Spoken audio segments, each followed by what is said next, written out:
teman-teman sejawat dan tenaga kesehatan lainnya, serta masyarakat yang mengikuti webinar ini. Baiklah, seperti tadi sudah disampaikan bahwa kita akan memasuki sesi webinar yang pertama yang terdiri dari 3 topik. Yang pertama, topik pertama akan dibawakan oleh Dr.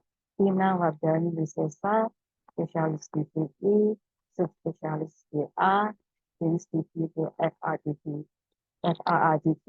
yang akan membawakan topik etik, yaitu pertimbangan etik dalam penanganan pasien epidemiologis dosa. Dr. Tina lulus sebagai spesialis kulit dari FKUI pada tahun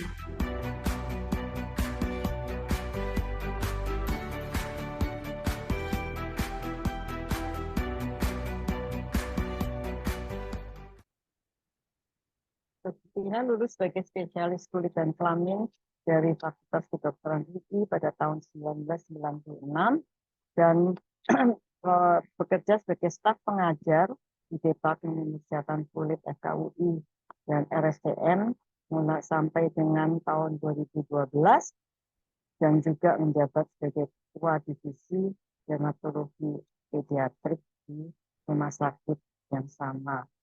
Sekarang Dr. Tina merupakan dokter kulit di Klinik Utama Sakti Medika. Untuk meningkat waktu, saya persilahkan Dr. Tina untuk membawakan materi.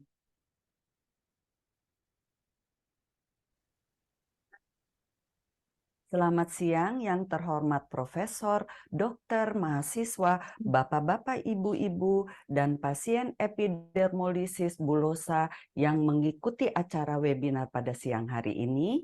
Assalamualaikum warahmatullahi wabarakatuh. Pada kesempatan ini, saya akan mempresentasikan topik mengenai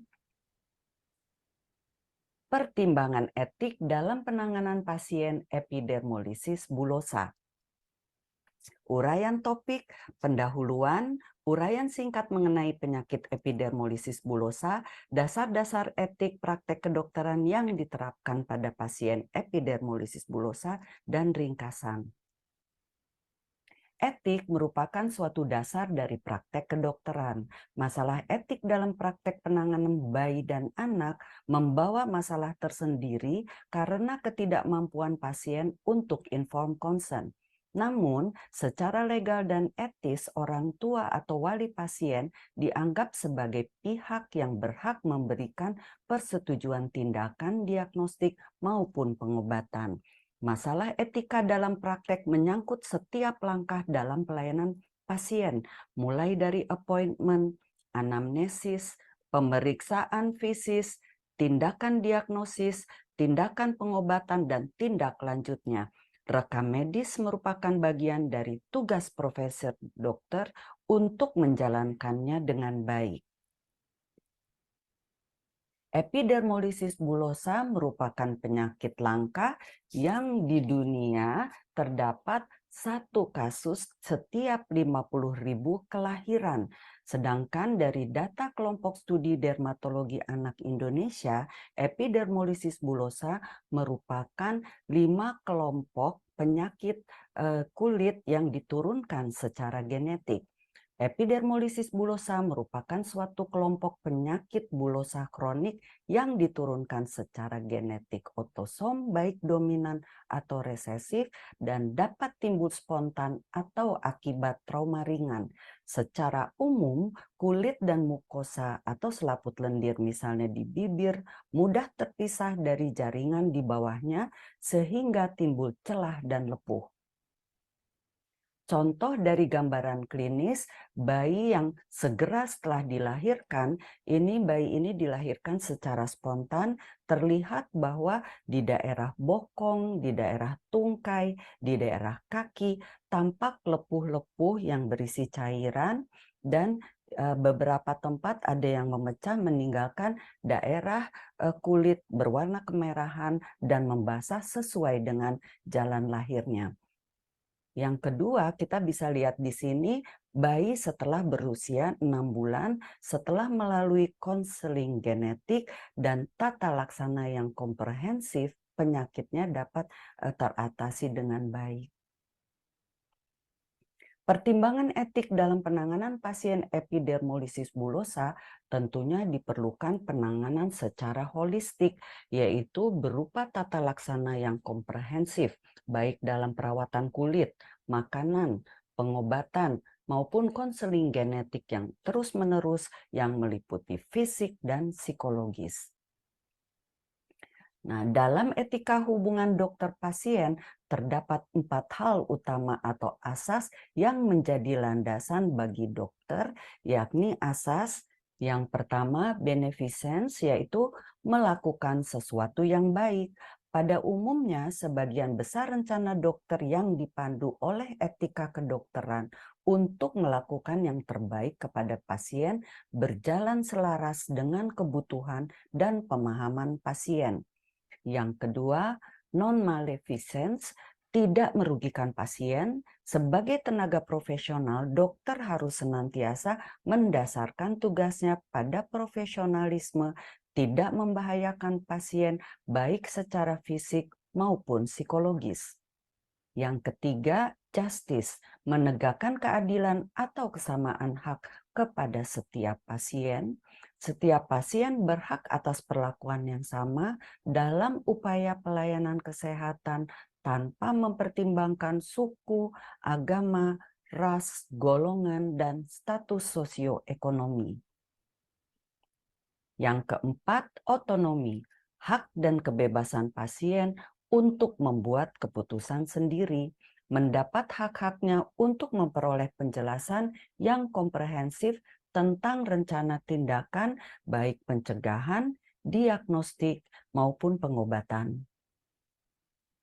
Nah, pertimbangan dalam proses pembuatan keputusan dalam praktek dermatologi anak yang terutama pertama adalah informed consent, memberikan informasi yang akurat dan lengkap mengenai keadaan medis pasien, jenis, sifat, dan tujuan tindakan dan risiko, bila tindakan dilakukan atau tidak dilakukan, apa keuntungannya maupun kerugiannya.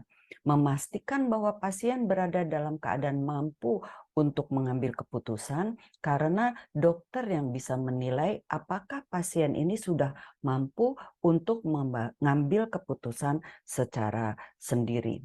Meyakini bahwa informasi tersebut telah dipahami oleh pasien dan juga meyakini bahwa pasien memberikan keputusan tanpa paksaan atau manipulasi. Yang kedua, parental permission. Bayi dan anak kecil jelas tidak dapat memberikan informed consent. Dokter berusaha memperoleh izin melalui orang tua atau wali untuk melakukan tindakan medis kepada pasien, bayi, dan anak. Yang ketiga, informed assent. Bila dihadapi anak yang lebih besar atau remaja, maka proses pengambilan keputusan menjadi sedikit berbeda. Dokter akan membimbing orang tua atau wali agar pengambilan keputusan dilakukan dengan melibatkan anak dalam suatu proses interaktif. Ini yang disebut dengan child assent. Untuk hal itu, kunci utama adalah komunikasi yang baik antara dokter, orang tua atau wali, pasien baik yang anak dan remaja. Dalam hal ini, anak atau remaja biasanya kita di bawah 18 tahun. Tapi di Indonesia ini kadangkala di atas 20 tahun belum bisa mengambil keputusan sendiri sehingga diperlukan keterlibatan orang tua atau wali. Dan dokter harus berupaya menjadi role model yang baik dalam menjalankan praktek spesialis sebagai dokter spesialis DV, yaitu dengan memberikan komunikasi yang baik, bahasa yang mudah dimengerti, dan tentunya memberikan contoh-contoh kasus yang bisa dipahami oleh orang tua dan pasien untuk melakukan tindak lanjut selanjutnya.